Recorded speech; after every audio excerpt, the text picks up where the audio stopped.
I grafted these fruit trees starting 3 years ago.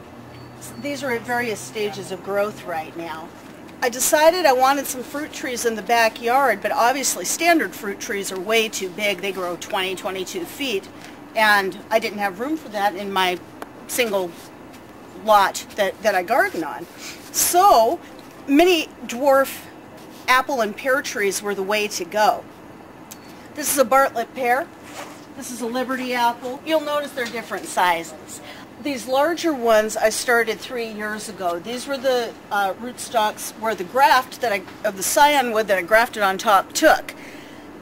These, I made a mistake.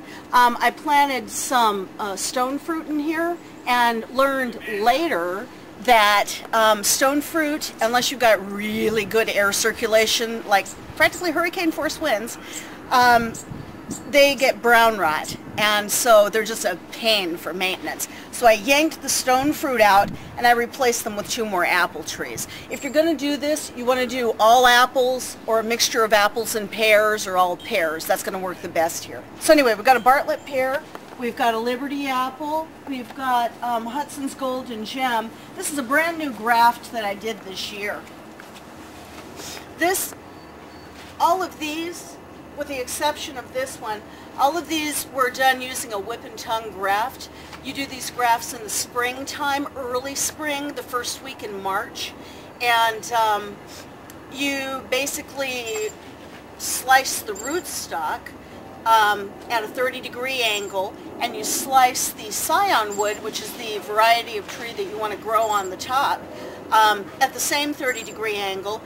Put it together. I use a grafting band, which looks like a rubber band, and make it really tight so there's no air in the connection.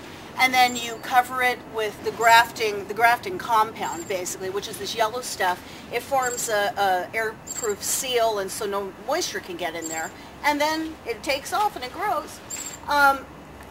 This graft didn't take last year, so this is called a cleft graft. And literally to cut the top of the rootstock off, and I've got 2 little sticks sticking on the side. What you're trying to do is connect the cambium to cambium from the scion wood to the rootstock.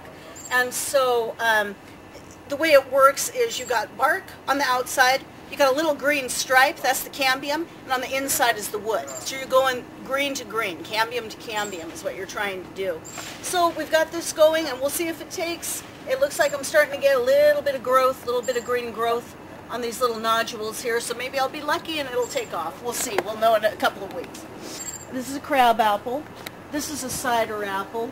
I've got a Tompkins King apple. What else do I have? Oh yeah, I've got a Stamen wine sap. And this one on the end is the biggest one. This is a Spitzenberg. This was Thomas Jefferson's favorite apple, they claim, and has been around since the 1700s. I think Tom would be happy with this. It's not bad. The shape that this is taking is called a Belgian fence. And I started with the baby apple trees, and once they hit a year old, we use cedar wood for the stakes.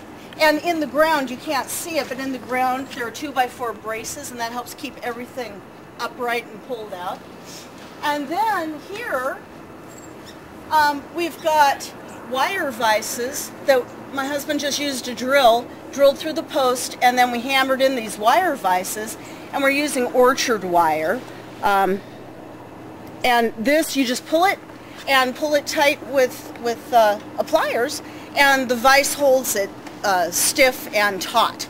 So that's the purpose of that. You train the trees. You use these little stakes that I just got at the hardware store, and I tie the individual branches to the stake, and then I tie the stake to the wire. This way, if you need to make adjustments in the angle, it's way easier than having to take all those strings off and doing it over.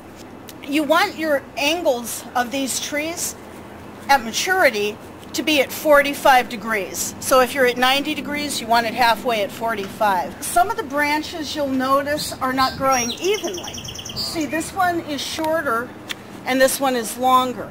You want them to grow evenly. So what needs to happen here, I need to lower the angle of this one a little bit and I need to raise the angle of this one a little bit. The one that's more upright is going to grow faster.